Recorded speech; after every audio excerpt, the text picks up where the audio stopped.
এজন ল'ৰা আছিল। তেওঁ পঢ়া শুনাত অতি মেধাৱী আছিল। শ্ৰেণীত তেওঁ সদায় প্ৰথম হৈছিল। দৰিদ্ৰ আছিল যদিও মাক দেউতাকৰ সপোন ডাঙৰ আছিল।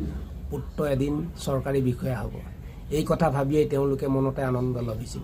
পুত্ৰই বহুত কষ্ট কৰি পঢ়া শুনা কৰিলে আৰু চৰকাৰী চাকৰিৰ পৰীক্ষাতো উত্তীৰ্ণ হ'ল। ঘৰলৈ আনন্দ নামি আহিল। এনে লাগিল যেন সকলো সপোন সকলো আশা পূৰণ হ'ল।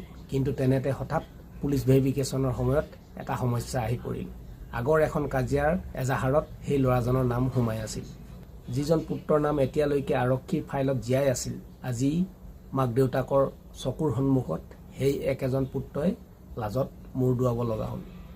তেওঁৰ কোনো দুখ নাছিল সঁচা, কিন্তু ভুল সংগৰ বাবে তেওঁ তাৰ ফল ভুগিব লগা হ'ল। এয়া কেৱল এজন ল'ৰাৰ কাহিনী নহয়, বহুত লোকৰ জীৱনত এনেকুৱা হয়। আমাৰ বন্ধুবৰ্গই আমাৰ ভৱিষ্যতৰ ওপৰত গভীৰ প্ৰভাৱ পেলায়। যিসকল ল'ৰাৰ বন্ধু ভাল নহয়, যিয়ে নিচাযুক্ত দ্ৰব্য সেৱন কৰে বা নিশা অপৰাধমূলক কামত লিপ্ত হৈ ঘূৰি ফুৰে, তেনে লোকৰ সৈতে থাকিলে আপোনাৰ নামো তেনে ঘটনাত সাঙুৰ খাই পৰিব পাৰে। এনে পৰিস্থিতিত আপুনি চৰকাৰী চাকৰিৰ বাবে অযোগ্য বুলি বিবেচিত হ'ব পাৰে।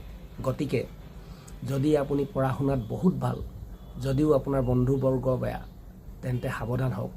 আপোনাৰ গোটেই জীৱনৰ কষ্ট আৰু মাক দেউতাকৰ সপোনত যেন আপোনাৰ বন্ধুৱেই চেঁচা পানী নাঢালে। তাৰ প্ৰতি লক্ষ্য ৰাখিব। সাৱধানে থাকক, সচেতন হওক। মোৰ শুভকামনা সদায় আপোনালোকৰ লগত আছে।